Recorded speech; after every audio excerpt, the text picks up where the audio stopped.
Hello. Hi Anusha, thank you so much for joining in. Hi, how is it? Thank you I'm so good. much for inviting me. I'm good. So, as you are aware, that we have started the third season, and Mm-hmm. yesterday I recorded the first episode where I'm Mm-hmm. people aware about the nuances of voice, the human voice, Mm-hmm. the interconnection between the breath, the mind, the soul, the body, and there is something called bioenergetics, how you handle your emotions in such a manner so that you can transition that as part of your um, as an output to your voice. Because when you start having a conversation with a person, whatever life experiences that you go through, it reflects in your voice, right?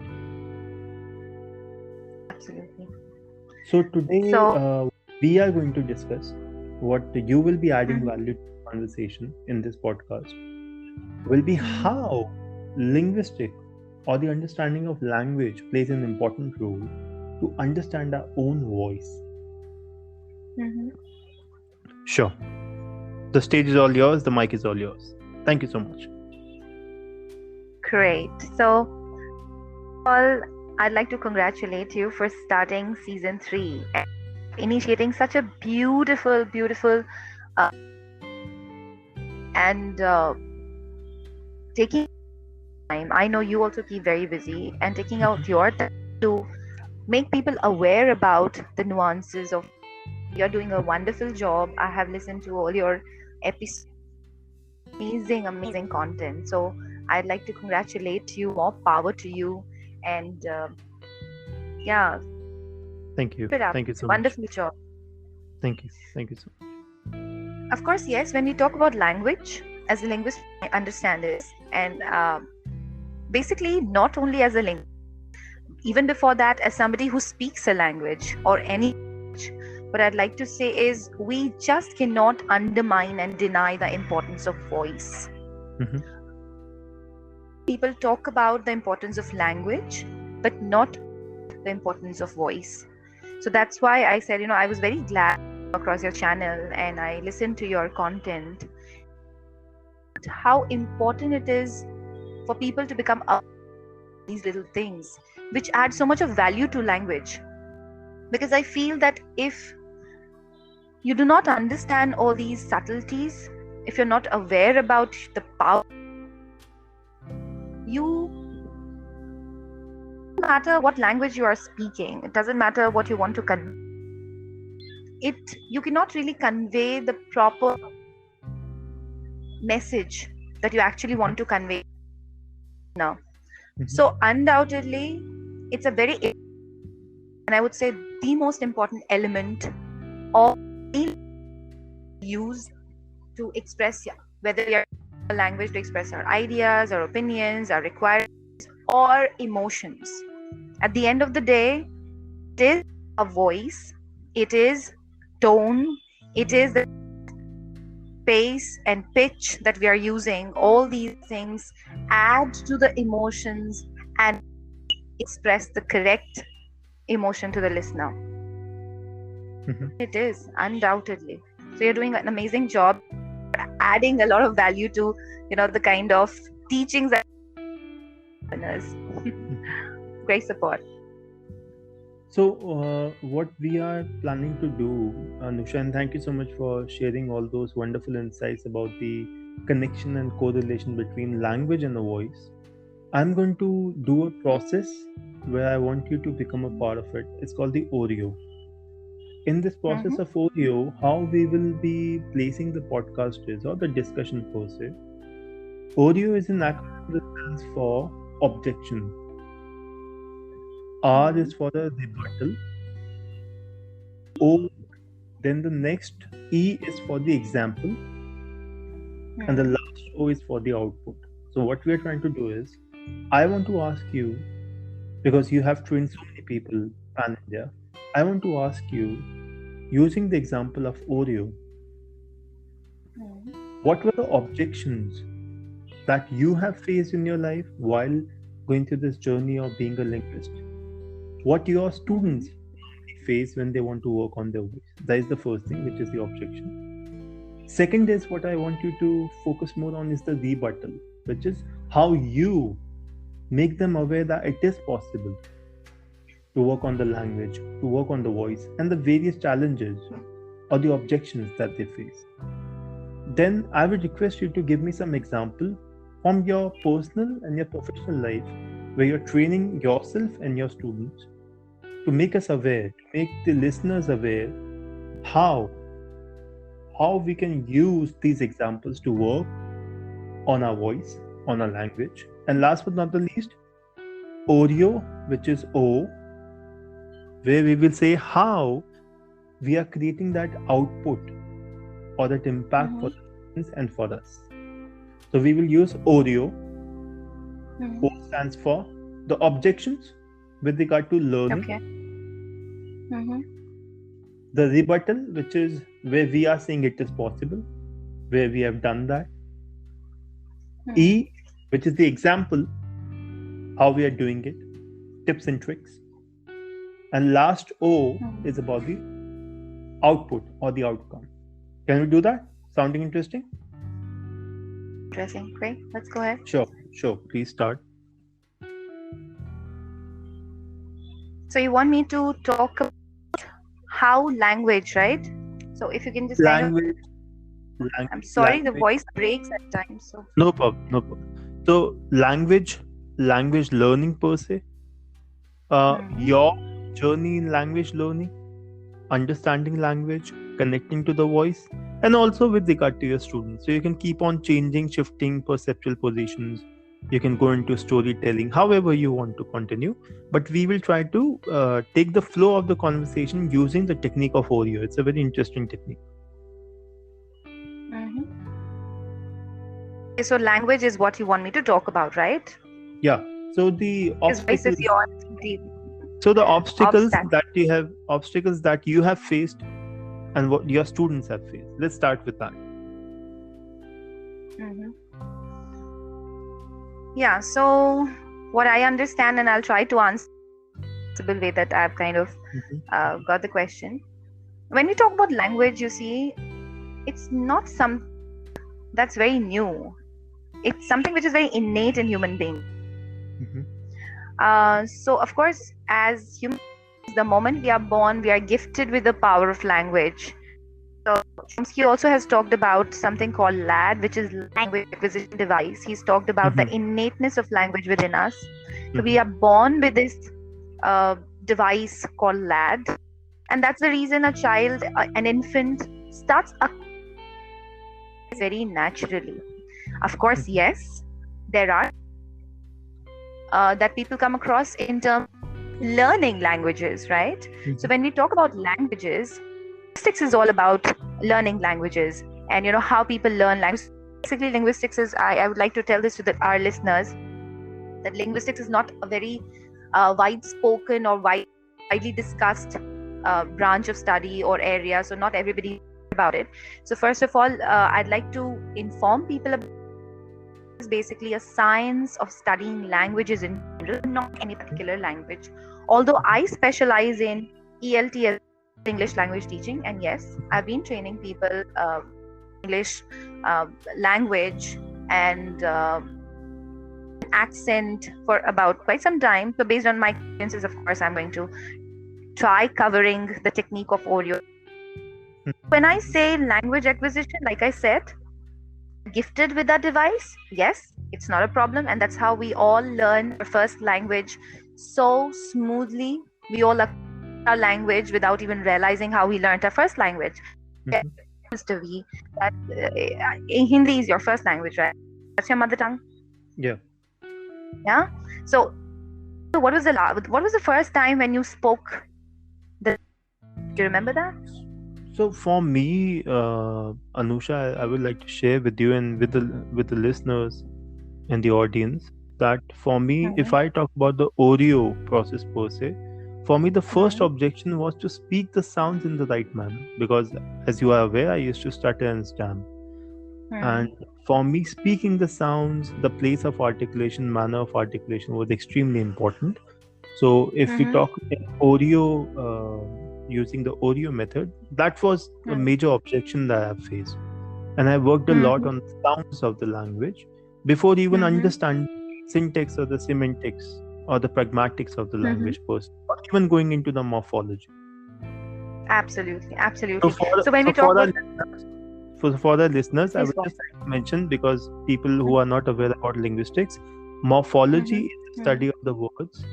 Syntax is the arrangement of the word patterns. Like, for example, in the English language, we have the subject, verb, object agreement. That is called a syntax. Semantics is the meaning or the understanding of the various statements that we do. And pragmatics is how we use the language in our day-to-day conversations. Sure. Absolutely. Anusha. So wonderfully, and that's what I was to talk about. That when we talk about language, when we talk about, this was your first question, I'll come back to this again. Sure. When we talk about linguistics, how can we do it? How can we talk about a language without talking about phonetics and phonology? Sounds is all about phonetics and phonology. But linguistics, like you have mentioned and you have already mentioned these things to the listeners, that morphology and syntax and semantics and pragmatics, it all starts when we talk about language. So phonetics basically is the speech sounds, and phonetics, all these are different branches of sub-branches. So we have got phonetics, we have got phonology, and we've got syntax, semantics, and pragmatics. So when we talk about, and then when we mix them all up, it forms the concoction of linguistics, which is a language. That's how we learn a language. So it all starts from sound. So to our listeners, like you said, I'd like to kind of elaborate or maybe add to whatever you said. Please. Your expertise is sounds. So until we get into phonetics and phonology, so basically phonetics talks about speech. Phonetics is the study that talks the derivation of sounds, from where the sounds actually take birth. And then we move on to phonology, in which we study about phonemes, the sounds and details, right? And into morphology, because once you learn sounds and then you bring, it's then you're able to frame, right? So in spoken language, we don't use letters. So that's one thing we need to understand when we are talking about sounds or we are talking about language. When we are writing a language, we need sentences. Words are made up of words, and words are made up of letters. But when we are speaking a language, there also we need sentences. Made up of words, but the words are not made up of, they are made up of sounds. So when I'm to you, I am not using letters I, MR, V, HO, ARU, DOING, right? I would say, hi, Mr. V, how are you? So I bring the sounds together to form my words, which are leading in the, helping me construct the sentences, right? Starts from there. That's the core sound.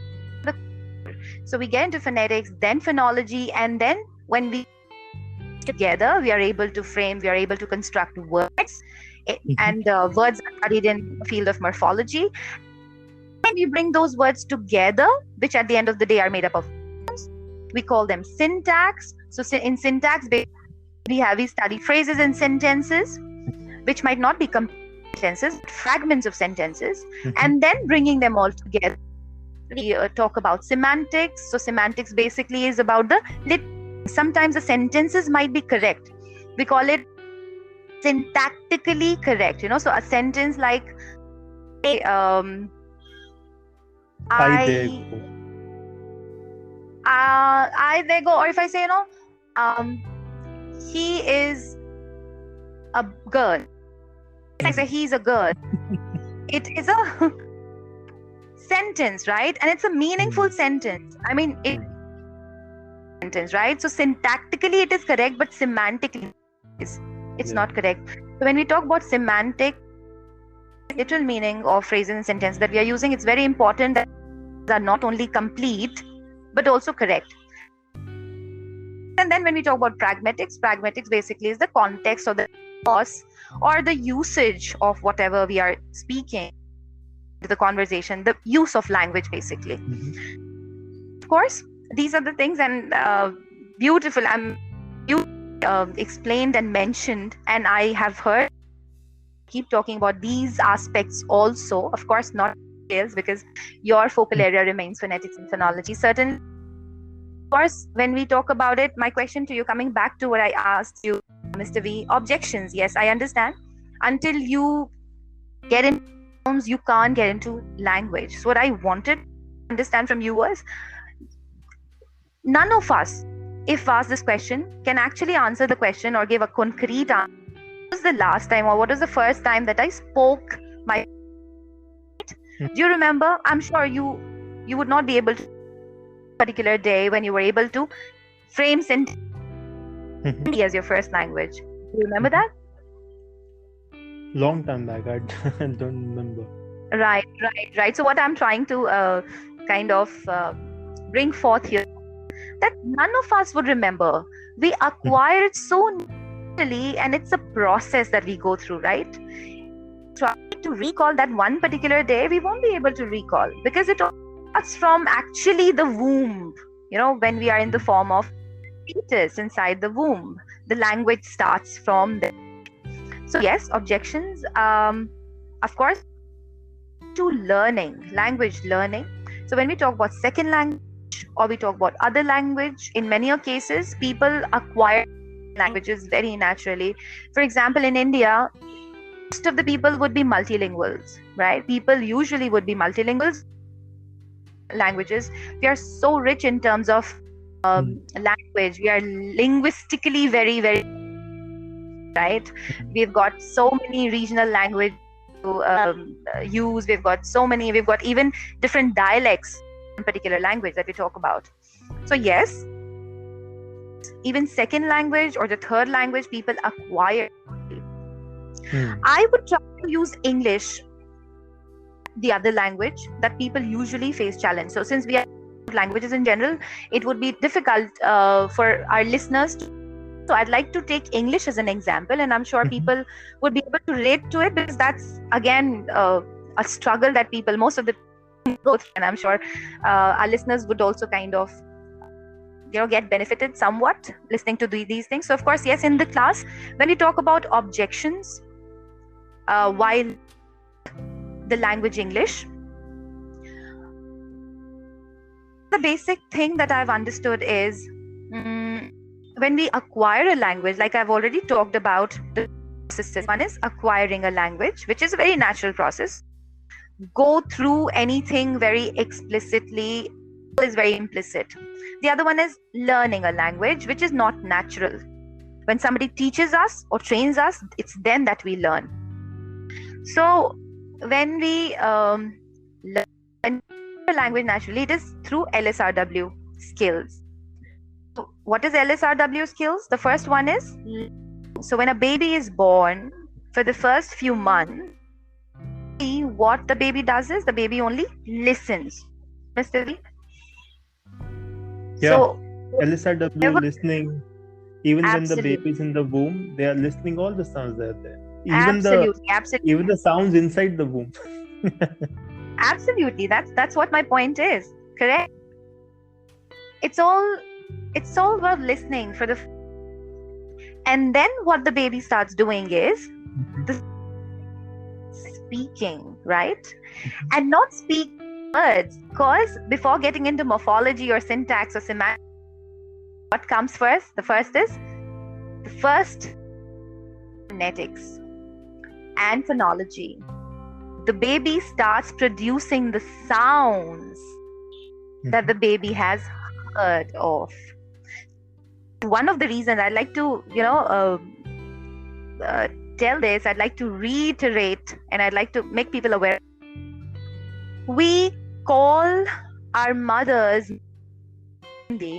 not because was this word or this word came into, and then people thought, okay, this is what we have to learn, or we have to teach our child or our children to call us ma. No, I understand is we call ma's ma because that's the easiest sound for an to produce, and probably the first one.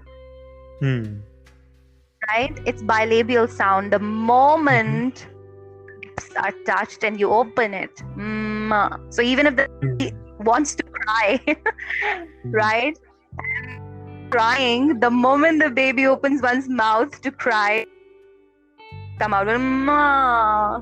And I'm And would happy you telling like to mention to our listeners a bit about the bilabial aspect? So bilabial is two, and labial is lips. And both the lips come together, this sound is produced. Interesting. And this is, since it's your expertise and your domain, I am sure you listeners more aware of it. I'm more than being into phonetics, I'm into phonology. So of course, bilabial is when both the lips. So there are sounds like b, m sound. So that also is a reason when the baby starts crying. One also, while crying, we also use our nose. So the sound becomes nasal. So instead of it hearing is ba, it is ma, right? Because that's the first action we expect out of an infant, crying, right? That's their language that they use, the language of crying. So that's how it is. That's how I believe the sound or the word. So it all started with sound. Yeah, it is. So see, that's how the word came into existence. And so what actually happens? It all starts with listening, and then goes into speaking, and not speaking languages or complete sentences, because that comes much later, right? Since it all starts with the inception is sound, so the baby starts producing the sounds, right? Comes the time, and then when we talk about sound, you already have made the listeners aware about the journey of sound. So the baby would start producing sounds first, and then would get into words, and then like we have talked about the process. But then going ahead, after that period, there comes a phase, if there at all the baby has the siblings around, starts reading. One would start reading the books or the are available in the house. So if the sibling is into study, snatch the book and would start looking at the picture.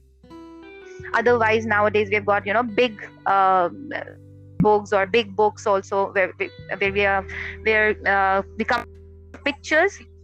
So reading starts, yes, and then comes art reading, and comes the time, right? And after that, so reading, when we say reading, it's reading words or letters or sentences. It can be reading pictures also.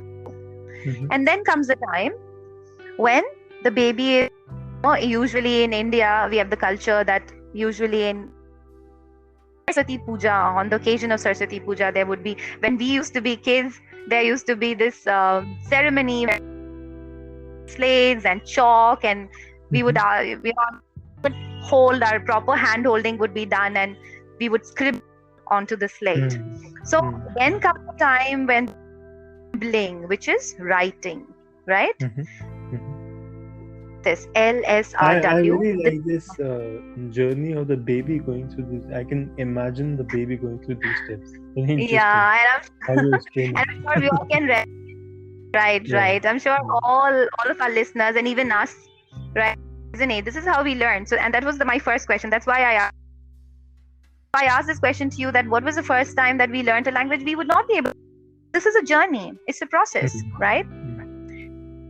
We acquire a language naturally. However, on the contrary, if we have to learn a language, only learn a language when we are taught a language, what is believed. And when do we teach? When do we learn a language? Especially, so like I said, that English is the language that I'm taking up right now to make our listeners aware about the process.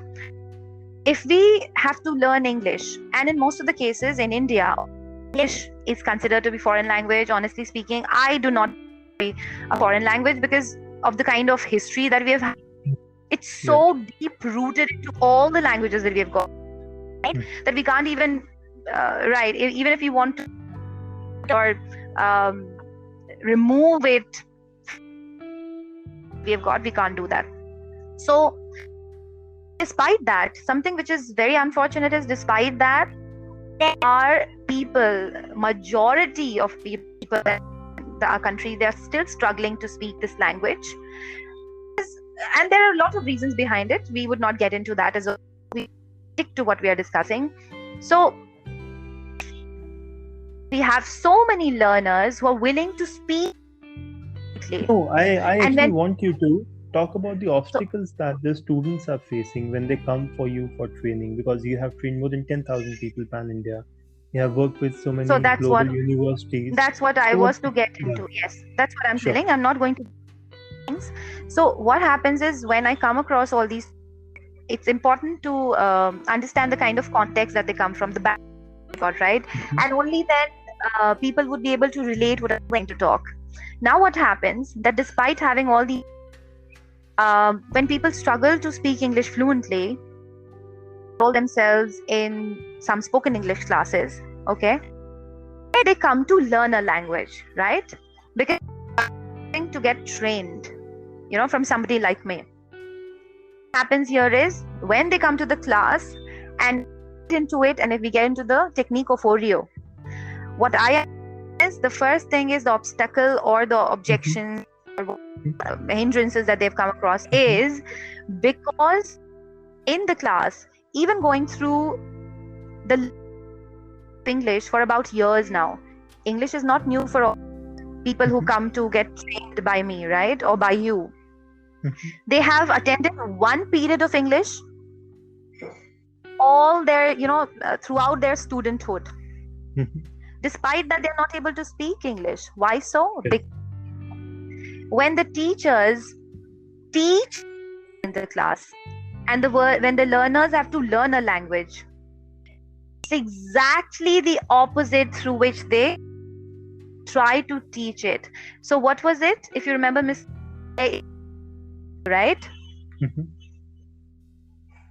W skills through which we acquire a language. If you actually see in the class, what happens? If a goes to learn English, the teacher would start with writing. So on the board, the teacher would write. So it all starts from writing, or a book is where there are dots. If you remember, we were in school.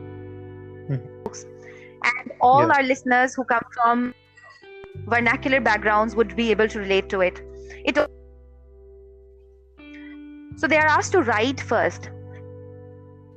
I would ask the learners to reading. So after that, in the book, the learners would be asked to say, okay, so A, and then the learner, A for apple, and A for ant, A for aeroplane. After that, R. And then the teacher would ask A for, and the learner would speak. Unfortunately, something most important skill of acquiring or learning a language, and nobody ever, when it's training somebody on language, tells the student that listening is so important. So listening never takes place. So this is a huge difference, and becomes the obstacle. This becomes the obstacle for anybody background. If we are trying to learn a language, the process is WRSL. Are you able to get my point? Yeah, write, read, speak, and then listen. Listening is like at the end. Right. Whereas in acquiring a language, the most important concept, what's the most important skill? Listening. It is listening. The most important is listening. Absolutely. That's where, they start struggling, and that obstacle in Oreo, right? Possible when we talk about rebuttaling, right? So we know that in order to learn any language naturally, we need to follow LSRW. So that's how it becomes possible. Simple. Now, if you want me to give examples, I'm going to do that. So, of course, coming to obstacles is setting up context and everything would only people or the listeners to understand the whole thing. But rebuttaling, of course, now that you know, it is not WRSL, it should be SRW SRW. Yeah. becomes easy. And I'd also like to give a very concrete data here. Why SRW is important? In researches also, out of 100% of division, when we divide core skills into categories, it's 65% that is given to listening. If you want to learn a language. And now that we know that LSRW skills are so important, get into any training institute. We can do it. I know you would be thinking, it's not, somebody who's very commercial and who's into commercialization. No, I believe definitely you can do that, but you need a coach, a teacher, a trainer, a mentor, and a guide who can give you the right feedback whether you're going on the right track or not. That's what I'm trying to say here is, I totally agree with you on that. I'm just trying to make aware of this, that if you become mindful about it's always important to have guru give you the right direction, but this is an awareness becomes important for people, for our listeners to understand that 60% is given to listening. So even if we are into speaking or reading, but we are not listening to the target language, we can't learn the language, because even percent is what is given to listening.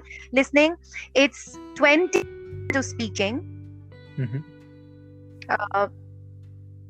and then it's about 10%. I think kind of. I'd like to rectify. Reading. Yeah. No, I'm so sorry. I'd like to rectify. 5%. It's not 65%. 45% is to listening. Okay, out of 100%. 30 to speaking. 30%. Read 15%. Merely 9%. And I'm talking about SRW skills in terms of learning a. Okay. So if we are giving importance speaking, reading, writing, 45% utilizing, and of course we can't learn the language. And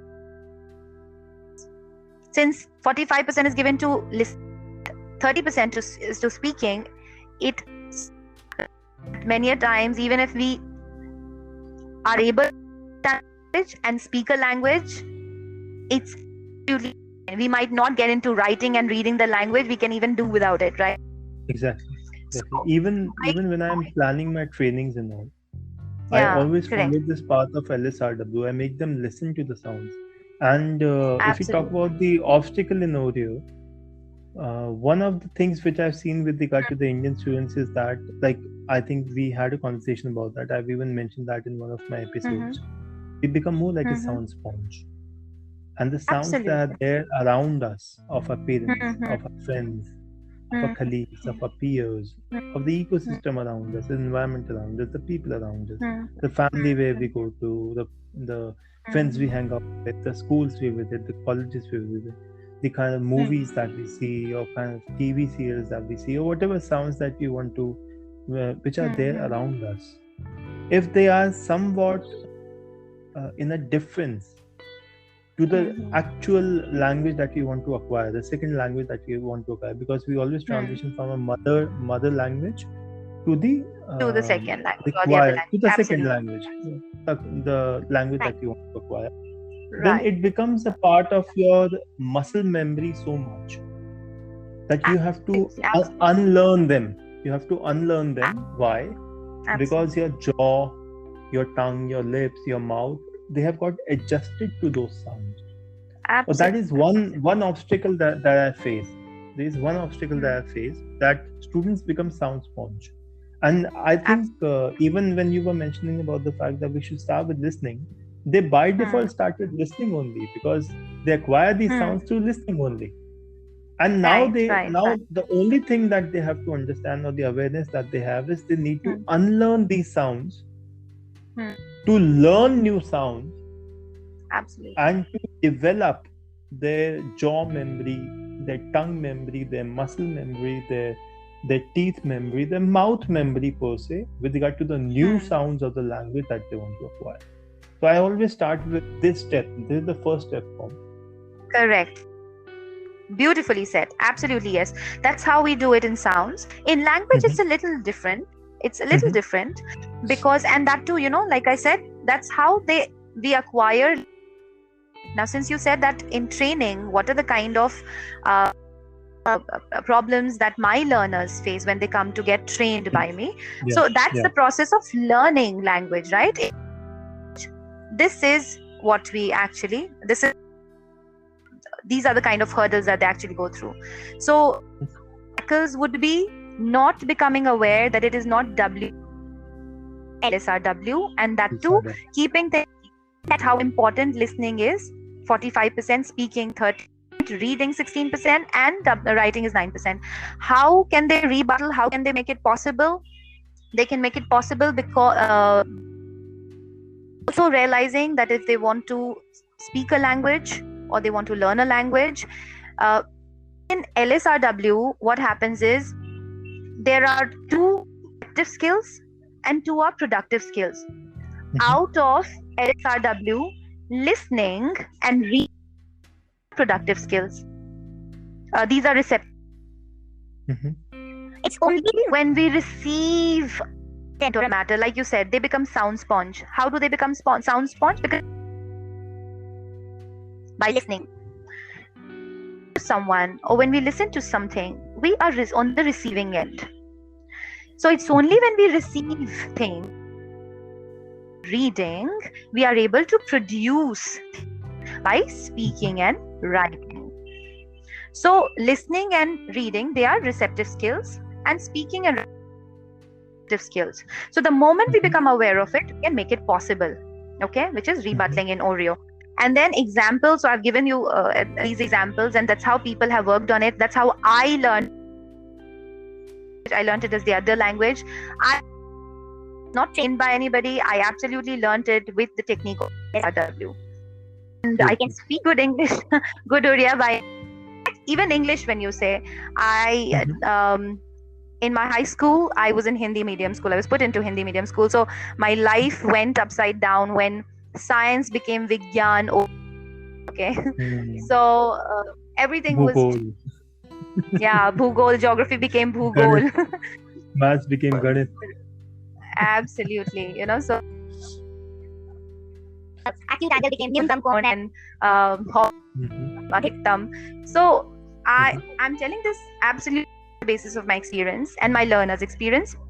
But if I the language English or Oriya or Bengali, these are the other languages that I can speak with the output.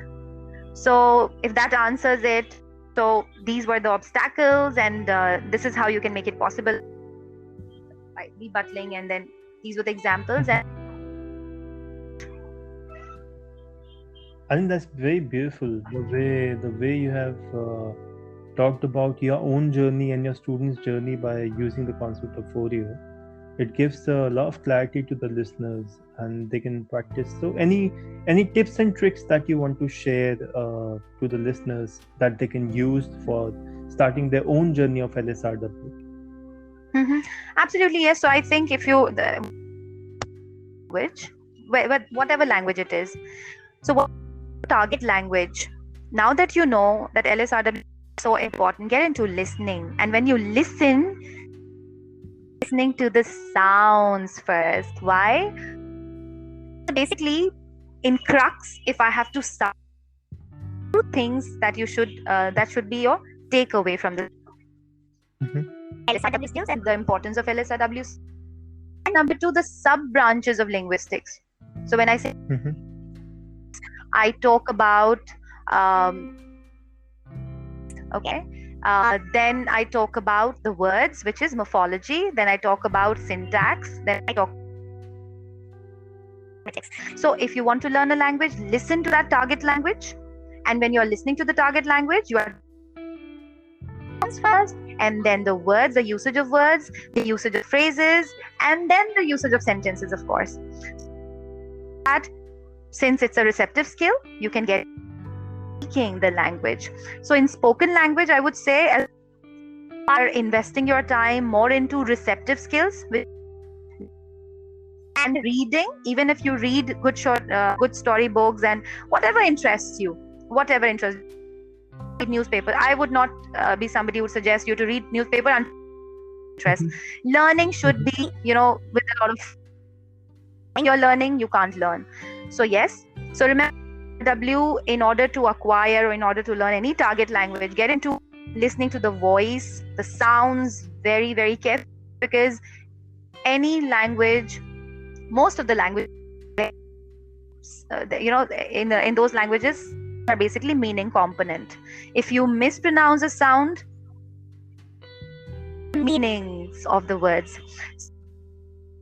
I like to say, as long as you remember LSRW technique and you remember, in order to speak a language, it all starts from sound to word, and then it gets into phrases, and only then we are able to frame sentences. You are sorted.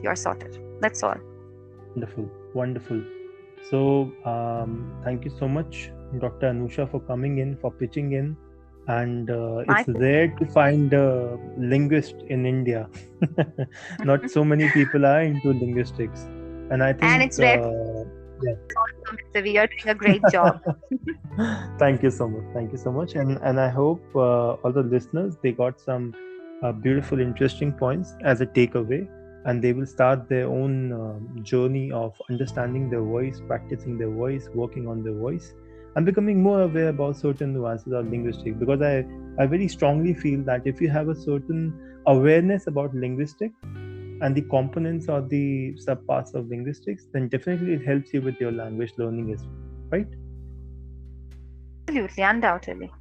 Absolutely. So on that note, I would just like to say thank you on behalf of all the listeners of taking out your precious time and giving us this time, and including so many wonderful insights into the conversation. Thank you so much, Dr. Anusha. It was a pleasure talking to you. Pleasure. Thank you so much for inviting me and having such an insightful discussion. It was great having a conversation with you.